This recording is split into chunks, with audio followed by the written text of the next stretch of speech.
Hello, I'm Stephen Dando Collins, and I'm the author of a book called Crack Hardy. It's the true story of three Australian brothers during the First World War. Ranges from 1914, from Gallipoli through to Flanders, through to the Somme. And it just so happens that those three Australian brothers were my great uncles. But the funny thing is that this book nearly didn't happen.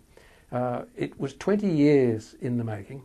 And it started in 1991 when somebody was knocking down a woodshed, as you do in an Australian country town, and they found all these letters and diaries underneath the wire netting. And the lady of the house said, you know, my cousin Craig Searle might be interested in these. So she sent them to him. Now Craig, who was my cousin, is a school teacher, and of course he was very interested. So he documented all these letters and diaries. And another diary turned up a year later.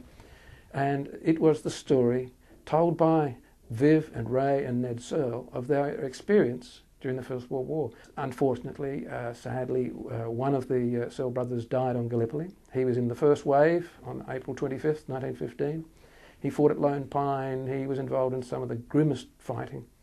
Another Searle brother landed a little later and was involved in some desperate fighting on Gallipoli. He survived. A third brother was killed in Flanders, and the final Searle brother lasted through to the Somme, captured a German machine gun post single-handedly, and won a medal and came home a decorated hero. Crack Hardy, several people have asked me, what does it mean? People of a later generation or two still use those words. It was actually a term that was frequently used in the trenches by Australian and New Zealand troops during the First World War. It means grin and bear it, crack on, put on a smile, and we'll battle through. In the book there are some interesting photographs, but to me the most interesting photograph is a photograph of a dozen, I think 15, German soldiers behind their machine guns. And this was the very unit that Ned Searle attacked single-handedly.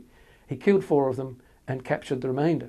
And when he marched them back to Australian lines, he frisked them, and on one of them he found this group photo, which of course Australian troops had as well, of their own units. And here's this group photo of the German soldiers that he'd just killed and captured.